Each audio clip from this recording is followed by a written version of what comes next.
Hello students, now today we'll start activity 6. But before we start activity 6, I explain you the two terms, that is fraction and fractional numbers. The fractional numbers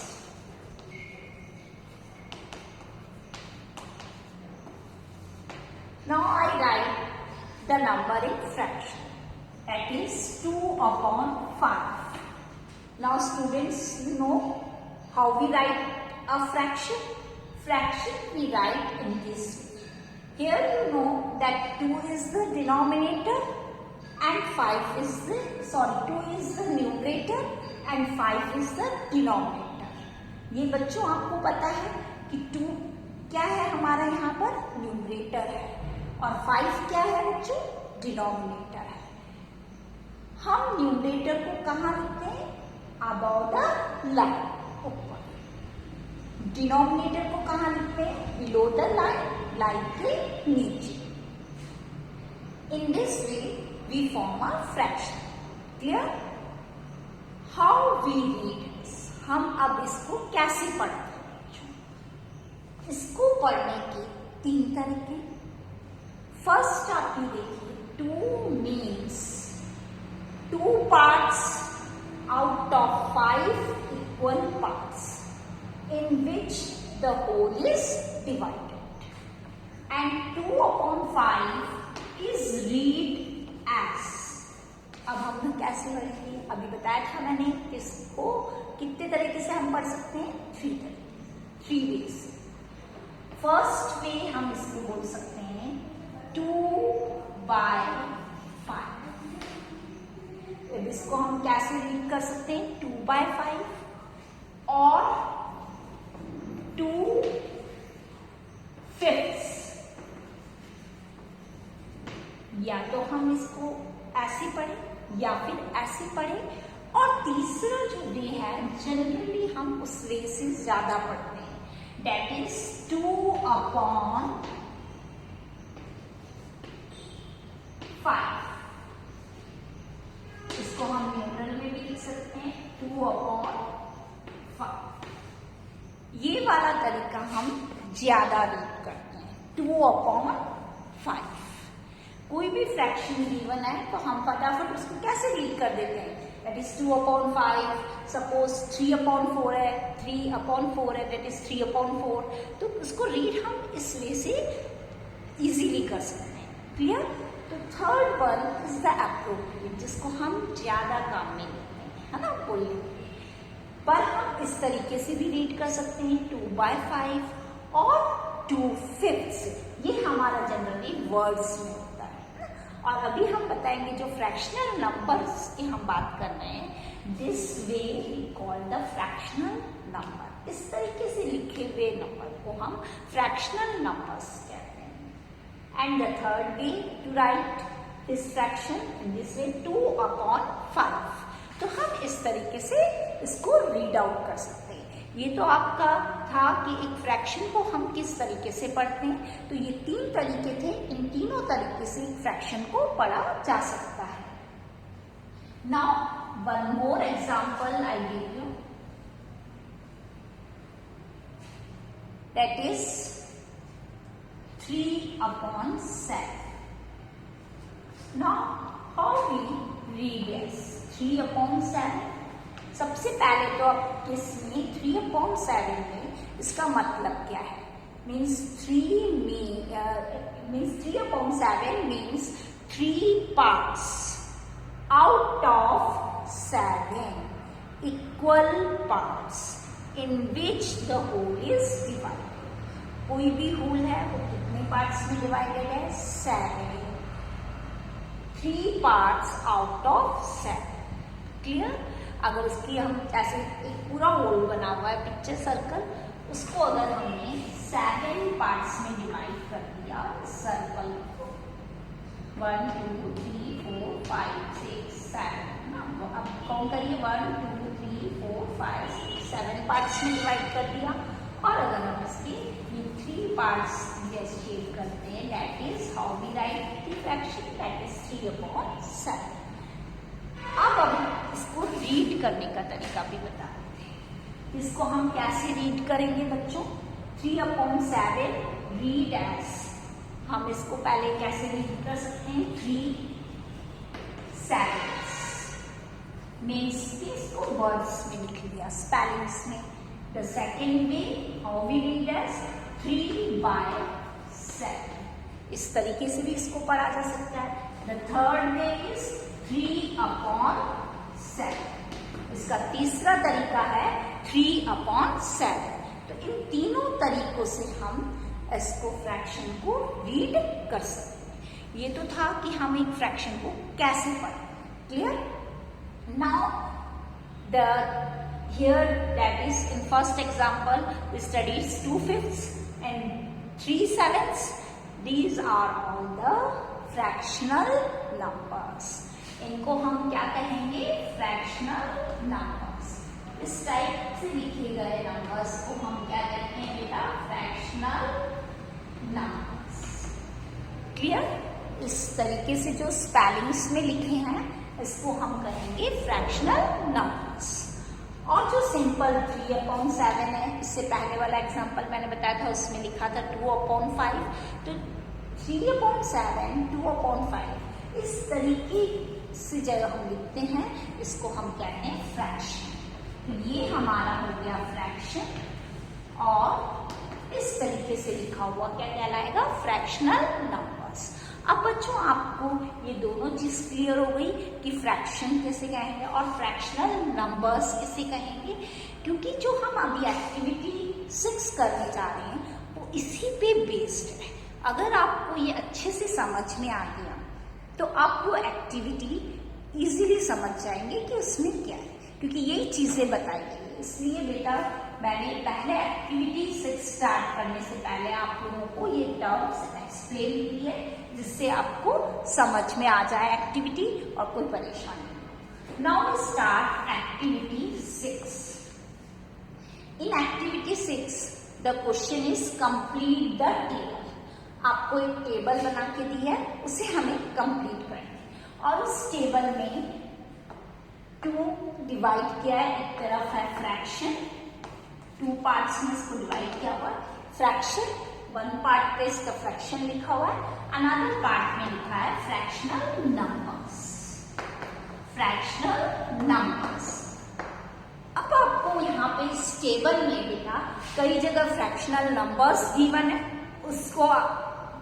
उससे आपको fraction में लिखना है, और कई जगह आपको fraction में गिवन है, उसको देख के आपको किस में लिखना है? फ्रैक्शनल नंबर्स में लिखना है। अब यहाँ पर बच्चों कई बार क्वेश्चन टेबल की फॉर्म में नहीं आता है। क्वेश्चन इस तरीके से पूछा जा सकता है, right the given fraction in fractional numbers. मतलब जो गिवन फ्रैक्शन दिया है उसको आपको किस में लिखना है? फ्रैक्शनल नंबर्स में। और सेकेंड क्वेश्चन इस तरीके से फ्रेम कर सकते हैं कि right the given fractional numbers, right the given fractional number, right the fraction given fractional numbers. Means कि जो फ्रैक्शन दे रखा है उसका हमें क्या लिखना है? Fractional numbers. तो दोनों तरह से क्वेश्चन को पूछा जा सकता है। जैसे हम कई बार बोलते हैं ना कि अपना क्वेश्चन को चेंज कर दे टेबल फॉर्म में, है ना? टेबल फॉर्म में भी दे सकते हैं, ऐसे फिल इन द ब्लैंक्स में कन्वर्ट करके दे सकते हैं, ट्रू फॉल्स में कन्वर्ट कर सकते हैं। तो एक ही क्वेश्चन को हम कितनी भी तरह से पूछ सकते हैं, बस हमें क्या चीज समझ में आनी चाहिए इसमें, इसका मतलब कि उसको कैसे लिखते हैं। हमें सिर्फ वो चीज क्लियर होगी तो हमें क्वेश्चन किसी भी वे में दिया जाए हम इजीली उसका आंसर दे सकते हैं। तो यहाँ पे इसी तरीके से है, टेबल फॉर्म में गिवन है। अब फ्रैक्शन गिवन है आपको फर्स्ट, दैट इज द 3/5। ये फ्रैक्शन में गिवन है, इसका हमें इसमें लिखना है। एक एग्जाम्पल आपके बुक में करके दिखा रखा है, पर यहाँ पे मैं बता रही हूँ बच्चों फ्रैक्शनल नंबर्स में हमको लिखना है।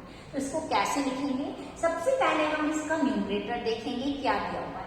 न्यूमरेटर में हमारा है 3, तो हम सबसे पहले इसकी स्पेलिंग लिखेंगे 3। जो डिनोमिनेटर में होता है उसको हमें चेंज करना है। अब जैसे जनरली हम THS लगाते हैं, पर कई बार होता है कि उसको चेंज करके Y आता है तो उसको IETHS भी कन्वर्ट करना पड़ता है।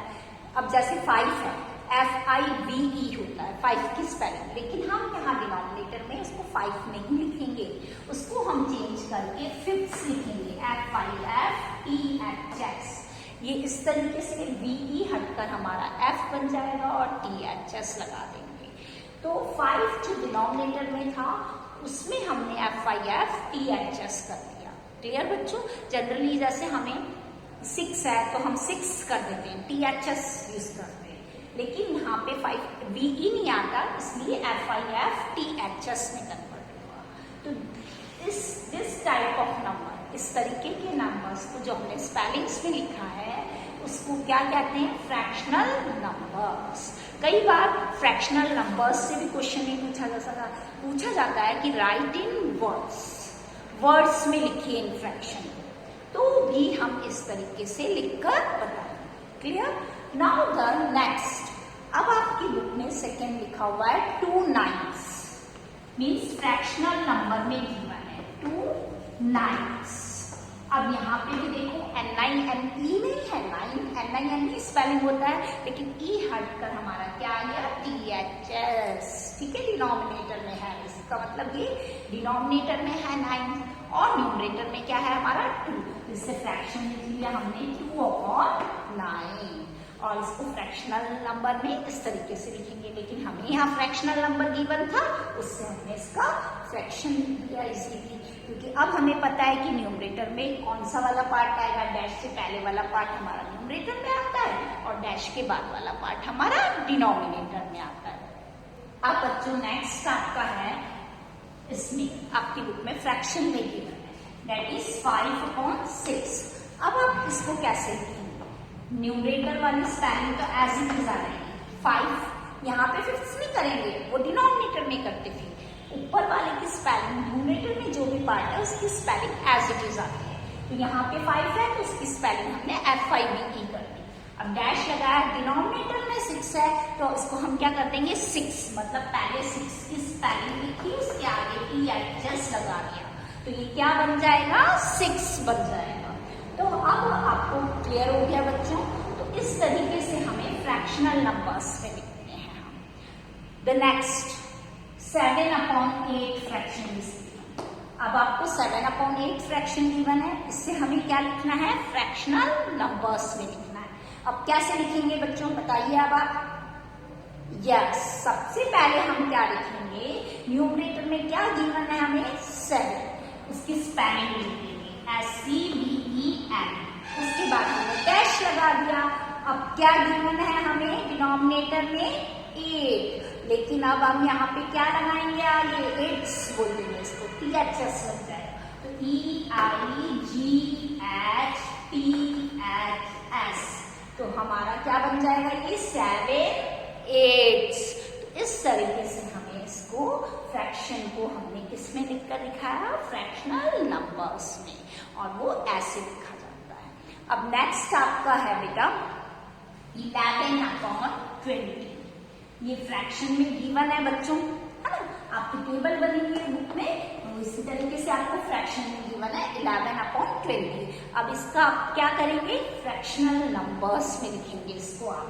तो कैसे लिखेंगे अब इसको आप फ्रैक्शनल नंबर्स में?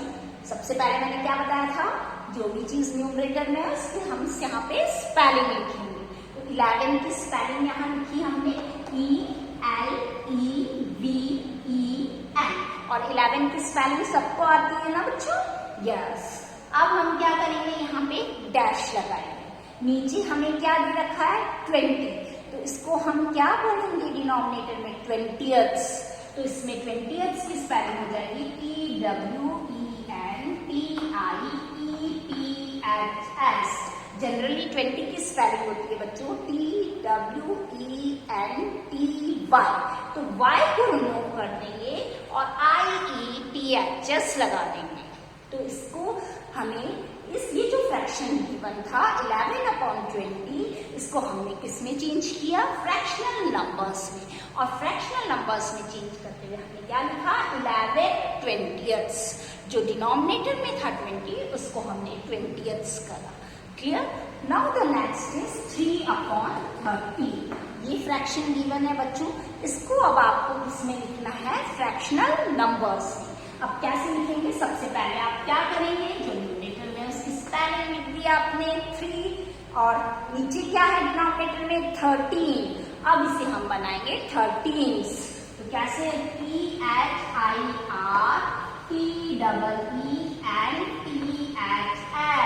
13s।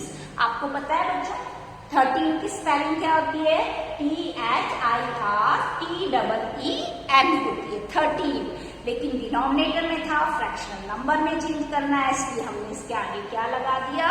THS। तो ये किस में कन्वर्ट हो गया? कैसे रीड करेंगे? 13s। तो ये हमारा हो गया 3/13। तो इस तरीके से हम फ्रैक्शन में गिवन है तो हम फ्रैक्शनल नंबर्स में लिखेंगे। अगर फ्रैक्शनल नंबर्स में गिवन है तो उससे इजीली हम फ्रैक्शन में लिख लेंगे। नेक्स्ट 2 जो है आपकी बुक में फ्रैक्शनल नंबर्स में गिवन है, उससे आपको फ्रैक्शन में लिखना है। तो ये 2 आपको सेल्फ करने हैं और ये दोनों पार्ट आप बुक में करेंगे। ये जितने भी पार्ट अब मैंने यहाँ करके दिखाए ये आप आपकी क्लास वर्क नोटबुक में करेंगे। समझ गए बच्चों?